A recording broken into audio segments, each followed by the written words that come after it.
I didn't know. Gotta get that leg fixed.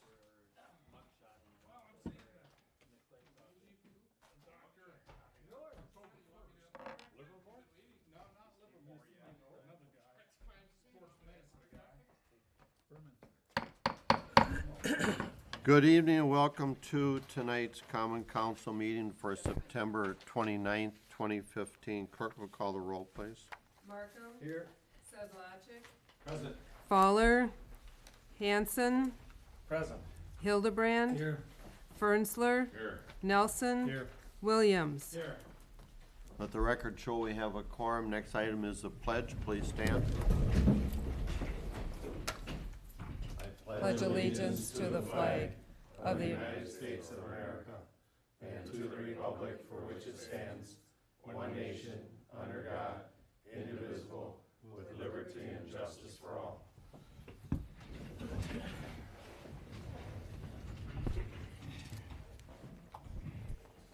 Next item on the agenda is the approval of the consent agenda. Chair will entertain a motion. So moved, Alder Markham. Second, Hildebrand. We have a first and a second. Any discussion? Clerk will call the roll, please. Williams. Here. Yes, excuse me. Nelson. Yes. Fernsler. Yes. Hildebrand. Yes. Hanson. Yes. Sedlacek. Yes. Markham. Yes. Motion carried. Thank you.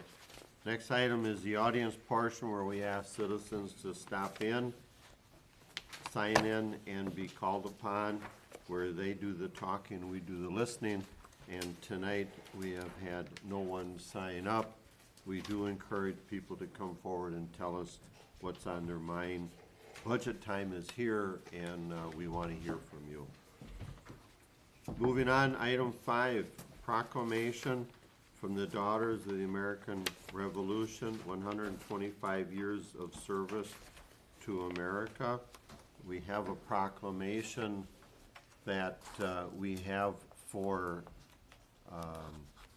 adoption this evening on a template, and I think I'll have Clerk Huberty read that, and then we'll entertain a motion. Whereas October 11th, 2015 marks the 125th anniversary of the founding of the National Society Daughters of the American Revolution, to honor the memory and the spirit of the men and women who achieved American independence, and whereas nearly 1 million members have since fulfilled this vibrant service organization's mission to promote historic preservation, education, and patriotism, and whereas daughters are currently celebrating both their founding and their future by providing 10 million hours of service to America, whereas the Plymouth chapter of the DAR was founded in Plymouth in the year 1908 to complete this important service work on the local level, whereas it is fitting and proper to accord official recognition to this vital organization and its memorable anniversary, now therefore Donald O. Pullman, by virtue of the authority invested in him as mayor of the city of Plymouth, does hereby honor the Daughters of the American Revolution's 125 years of service to America, and asks our citizens to reaffirm the idea of our nation's founders and to honor and respect the freedoms guaranteed to us through the Declaration of Independence and the United States Constitution. Thank you, Clerk Huberty. The chair will entertain a motion. So moved, Alder Nelson. Second, Alder Hanson. We have a first and a second. Any discussion? All in favor say aye. Aye. Opposed? Motion carried. Thank you, and thank you to the Daughters of the American Revolution for putting the time and effort into this 125th year celebration. Moving on to item 6, resolution number 18, resolution of the Common Council of the City of Plymouth authorizing execution of documents pertaining to the restructuring of the American Transmission Company LLC. I'll ask Administrator Jurgis for a summary on that, please. Sure. This issue first came to my desk in, I believe, May of 2014, and it's been an issue that I brought, I think, to the Common Council at least at 2 different meetings in the past, and this is kind of the end point of the journey here. This resolution was drafted by Richard Heineman, who was an attorney with Boardman and Clark.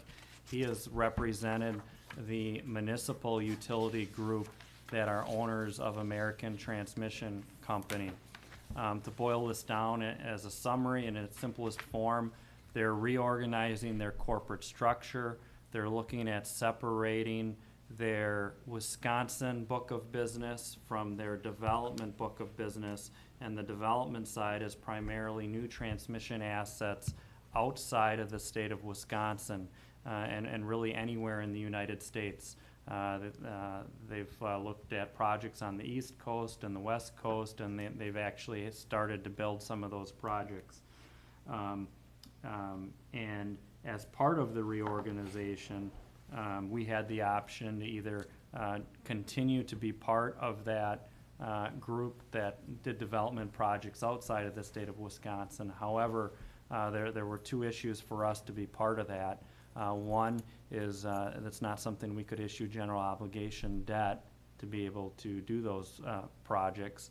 And the second thing is we can't issue revenue debt to do those projects because revenue debt has to have a pledged revenue source, and our water, sewer, and electric revenues wouldn't be able to be pledged to support a project a development project outside of the state of Wisconsin. And in the end, what the Common Council did was they voted to stay right where we are, to continue to be part of the Wisconsin, the traditional Wisconsin footprint, as did every other municipal utility in the state of Wisconsin that is a owner of ATC.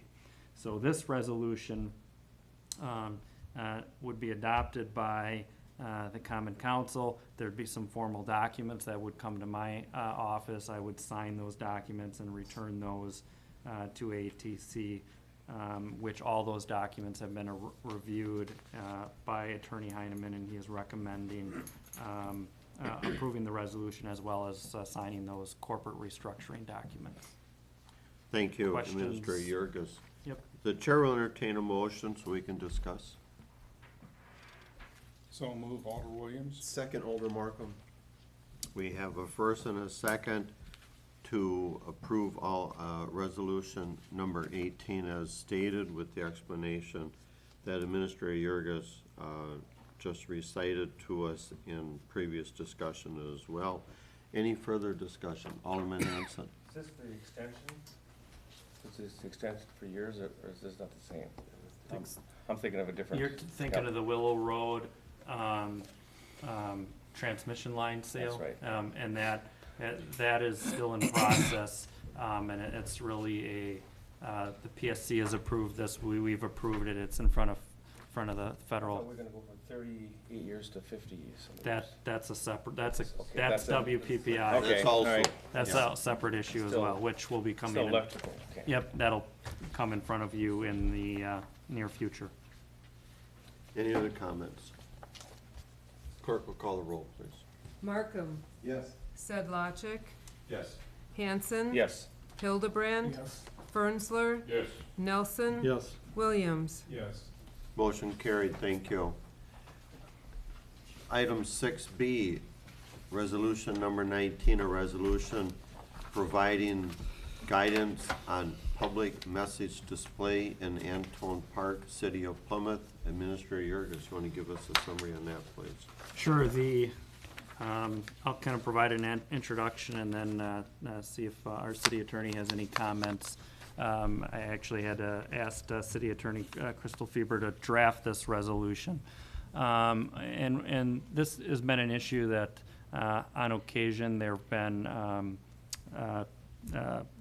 statements made on the message board sign, which we don't directly control. We allow a nonprofit to operate and kind of maintain that board, and over the course of 12 months or longer, there have been at times messages posted which the general public have taken offense at, and that's something that we discussed internally, and some of you all have contacted me as well. And we decided that it would probably be in our best interest is to pass a resolution kind of outlining what our expectations are for messages on that signboard and what the process would be and how it would work. And so this resolution only pertains to our sign at Anton Park and that message board sign. This doesn't apply to other sign issues throughout the city. We're self-regulating the content of our own sign, so it has nothing to do with any other sign in the city of Plymouth. Hopefully all of you have had a chance to review the sign. There's kind of really two sections that I draw to your attention. Allowable messages, such as advertising at charitable or community-wide events, such as, graduation on June 10th at City Park, or join us for a spaghetti dinner at St. John the Baptist on September 15th. Maybe a public service announcement from our police chief. Please don't text and drive. Or maybe something like recognizing an individual accomplishment or milestone, such as happy 50th birthday. And then prohibited messages would be related to containing obscene language, support or opposition to any particular religious belief, endorsing or opposing any specific political candidate, or other commercial, off-premise commercial advertising for goods or services. Those would be the prohibited messages. So it kind of states what our expectations are for the sign. I don't know if you have any follow-up comments or anything you want to highlight. I would just add that this is one of those policy decisions the council gets to make about what sort of speech you'll allow. So it'll be a limited public forum. It'll be open to the public, but only for certain messages. And so the ones that I've suggested as allowable messages are just that. Maybe the council sees it differently and wants to limit it even more than I've placed in this policy, or maybe you want to expand it. That's the policy decision part of it. The policy does contemplate that there will be some messages that maybe the nonprofit organization isn't sure whether or not that falls under the allowable messages of the city's policy, and in that case, the city administrator will have discretion to assist the nonprofit in determining whether or not that's placed. I would welcome anyone else that would like to have that role. I would also add that this is going to go to the park board to also have their approval of the policy. Chair will entertain a motion so we can discuss. So moved. Second, Alder Nelson. We have a first and a second to approve Resolution 19 as presented. Discussion, Alderman Hand. Who would make the postings then? Who actually puts the address on there? Currently, the nonprofit group, the Eagles Club, has been managing it. Okay. And before that, I believe, it goes way before my time, but I believe maybe the J.C.'s Club was involved at one time. And so, it provides, we're not, I don't think at this point, we're not proposing that, we assign this to the Public Works Department to start taking messages and going out there, and changing messages. We'd like to keep that with the nonprofit, but provide some guidance, and some limits. Other comments? Alderman Zlachek. Just a point of order, since this is going to the park board, normally things come from the park board to us. Does that make a difference in this case? I think this is sort of one of those unique situations because this is really the city regulating speech on its property. But I also think because this sign happens to be in the park, that it makes sense just to have both of the different bodies aware of it and approving it. So what if the park board has a conflict? They, as a group, does it have to come back to us then if they change it? I think that'll be, I guess, under my discretion to kind of work through that issue Okay. and figure out if there's, Okay. you know, heartburn over this issue and Right. they don't want this language, I guess I'll figure out where it Okay. needs to go. If it's a minor, you know, Sure. word change, I guess, you know, maybe we'll look at that differently, but if it's something substantial, we Right. can, you know, certainly, bring it back here if needed. Okay. Alderman Nelson. Would it be wise to table it tonight and have the park board take a look at it first and then bring it back for the next meeting? And the one thing I'd say is you could potentially have the park board saying the exact same thing you guys are saying, Oh. saying is that, well, you know, well, we don't know what the Mhm. council's recommending. I mean, it could go back and forth, so Just, we'll approve it, and if they have changes, then we'll bring it back. I'll bring it back. Yeah. I mean, If it has to be. I can bring it back if it Okay. needs to be. We can always address that on a reissue or concern. Right. It's a chicken or the egg. Yeah. Okay. Any other comment? Clerk will call the roll, please. Fernsler,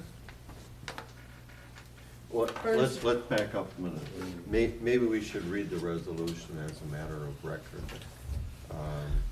which I think would be appropriate. Alderman I Hanson. move we do not read the resolution and as it's printed and you can see it. Second. And it is on the website. Yes. That's true. Okay, that's fine. All in favor of not reading it, because it is available and it's on the website, signify by saying aye.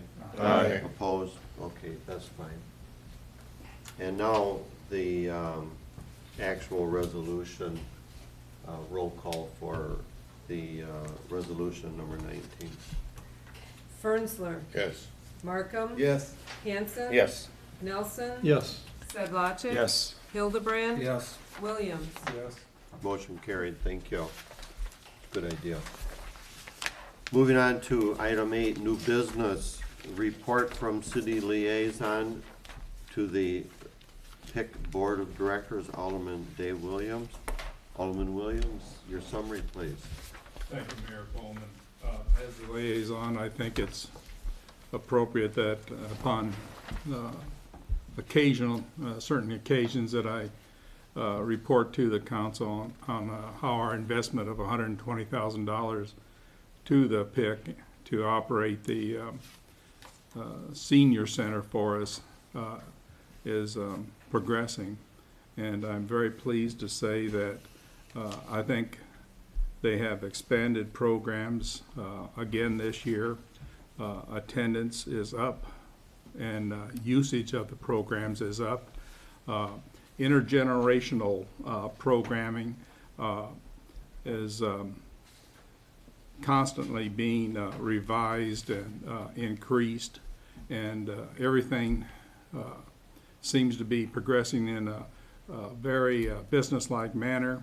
I'm pleased to report that board is not only trying to make sure that programs are currently being run well, but they are working towards ensuring that generations will be financially stable for the future, which is very important. From the director's report that was handed out last week, I put a couple of those pages in our packet and would like to just glance at those for a moment. The first one says the PACC attendance January 15 to August 15. So that, of course, is for this year. And you can see that run pretty close to about 4,000 people a month out there. So things are being utilized. The attendance is being consistent, and there's a pretty good pattern there of usage. So that I find that real good. Just below that, we have the volunteer service types, and this is something that I feel is very good because it shows support of the community. It's especially important to generations because of to be financially stable, they require a lot of people, and fortunately they're finding a lot of Plymouth and non-Plymouth residents to assist out there. And as you can see, that amounts so far during this time period to nearly 2,800 hours of volunteer time out there. And if we would put a dollar amount, Generations did, that's in excess of about $24,000. So that's significant for us as a council, knowing that when we give them our $120,000 out there, that it's going to an organization that is having a lot of support. And along with the awards they've gotten, I'm real pleased with what's been going on out there. The next page has the program participation comparison. You can see that there, the different programs. They got arts and crafts, education, exercise, health and wellness, nutrition, recreation, and overall it averages out to about a 10% increase. So the trend there, again, is a positive one. The average number of people per day is basically those that participate on the first floor, which are mostly into the senior programs. And as you can see on those, they probably run in a little bit over 200 people per day. So it's pretty decent.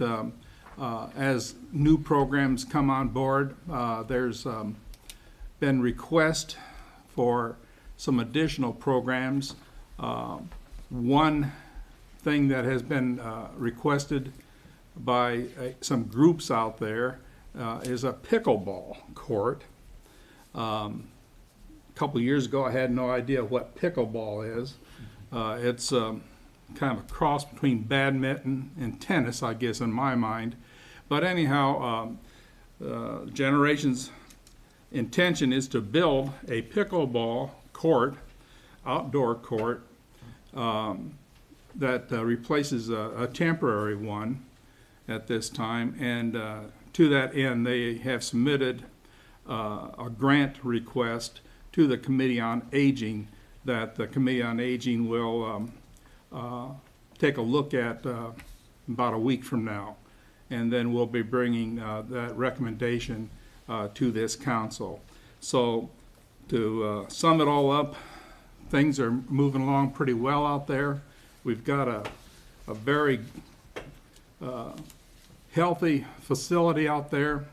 It's receiving support from the community. It's providing good programs for not only the seniors that we're concerned about, but also for the citizens from birth to everything in between. So I'm very pleased to report that things are going well, and we'll hopefully be able to keep up the good reports. Thank you. Thank you very much, Alderman Williams. I appreciate the update, as I think the council does too, in the success of that program. Alderman Hanson. May I ask Alder Williams a question? Absolutely. Is there expansion? I hear there's expansion maybe going on out there, adding acres to it, another building. Are you, Yes, I've... maybe you can't say anything about it either, so. Well, I can't get into particular details because nothing's finalized out there. There's a lot of things going on, but it's pretty much well known that they did purchase an additional 7 acres. And the intention is to expand in the future. And what will go there is still has not been decided, but there will be future expansion in there. They have acquired an additional 7 acres, and I believe, isn't it about 14 in total they might have now, Brian? Well, yeah, I mean, just to clarify, I mean, there are no immediate plans or any plan of action that PIC has taken in terms of expansion that I'm aware of. I think that you know, they're just looking from long-term campus plan and starting those preliminary discussions. But it was a good time to yeah, purchase the so, land. Yeah, so I don't want to give the council the perspective that, you know, there's an expansion project on the horizon. I'm not aware that there is one, but they're starting to have those discussions long-term. Where do they want to take their campus? You know, and where do they where do they see, going in the future? Yeah, towards To the west 23, and yeah, to west. the west. West To the end. west, Yeah. just behind. Depends on which way you're looking. Which west you're talking about, yeah. It's nice to see a organization look out of that box and into the future and think in that way, and it'll be interesting to see how they progress. I'm looking forward to it. Yes, good, thank you very much. Item 8B, announce public hearing to be held before the City of Plymouth Common Council on Tuesday, October 13th, 2015, at 8:00 p.m. in room 302 at City Hall, 128 Smith Street, Plymouth, Wisconsin, regarding an ordinance number 4 of 2015, rezoning well number 17 property located at 6149 County Road Z, Plymouth, tax parcel number 592718222649, from temporary zoning classification of agricultural A to a permanent zoning classification of agricultural A. That'll be on October 13th.